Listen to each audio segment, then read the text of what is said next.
Hello friends, welcome to రుచి వంటిల్లు. ఈరోజు మనం టమాటా పచ్చడి చాలా టేస్టీగా ఎలా తయారు చేసుకోవాలో చూద్దాము. మనం టమాటా పచ్చడి చేసుకునేటప్పుడు 4 వంకాయలు వేసి టమాటా పచ్చడి ఈసారి ఇలా చేసి చూడండి.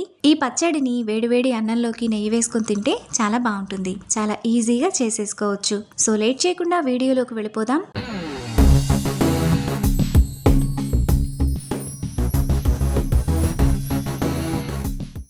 ముందుగా టమాటా పచ్చడి చేసుకోవడానికి స్టవ్ మీద ప్యాన్ పెట్టుకొని అందులో 1 టేబుల్ స్పూన్ ఆయిల్ వేసుకోవాలి. ఆయిల్ వేడైన తర్వాత 4 పొడుగు వంకాయలను ఇలా చిన్న చిన్న ముక్కలుగా కట్ చేసుకొని వేసుకోవాలి. ఇప్పుడు కారానికి తగినట్టుగా 15 పచ్చిమిరపకాయలను ఇలా తుంచుకొని వేసుకోవాలి. వంకాయ త్వరగా వేగడానికి కొద్దిగా ఉప్పు వేసుకొని మీడియం ఫ్లేమ్లో వంకాయ పచ్చిమిరపకాయలను బాగా ఫ్రై చేసుకోవాలి. వంకాయ పచ్చిమిరపకాయ ఈ విధంగా బాగా వేగిన తర్వాత వాటిని మిక్సీ జార్లోకి తీసుకొని పక్కన పెట్టుకోవాలి. ఇప్పుడు అదే ప్యాన్లో చిన్న చిన్న ముక్కలుగా కట్ చేసుకున్న 1/2 కిలో టమాటా,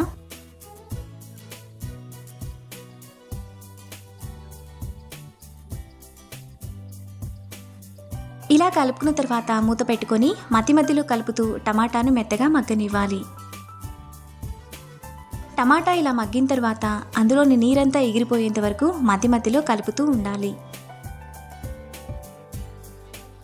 టమాటాలోని నీరంతా ఎగిరిపోయి ఇలా దగ్గరకైనప్పుడు స్టవ్ ఆఫ్ చేసుకొని చల్లారనివ్వాలి. ఇప్పుడు మిక్సీ జార్లోకి 1 టీ స్పూన్ జీలకర్ర, దంచిన 8 వెల్లుల్లి రెప్పలు, టేస్ట్కి తగినంత ఉప్పు వేసుకొని కొంచెం బరకగా మిక్సీ వేసుకోవాలి.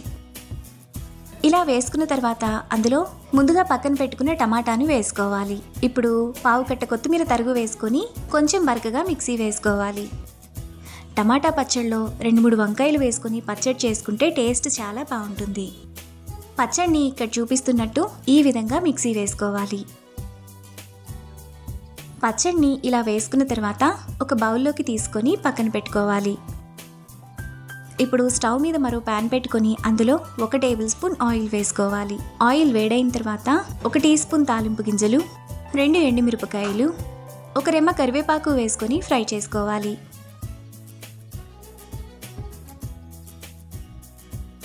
తాలింపంతా వేగిన తర్వాత పచ్చడిలో వేసుకొని కలుపుకోవాలి. ఈ పచ్చడిని ఫ్రిడ్జ్లో పెట్టుకుంటే 4-5 రోజుల పాటు ఫ్రెష్గా ఉంటుంది. మీరు పచ్చడిని అన్నంలో కలుపుకునేటప్పుడు కొన్ని ఉల్లిపాయ ముక్కలు కూడా వేసుకొని కలుపుకుంటే చాలా బాగుంటుంది.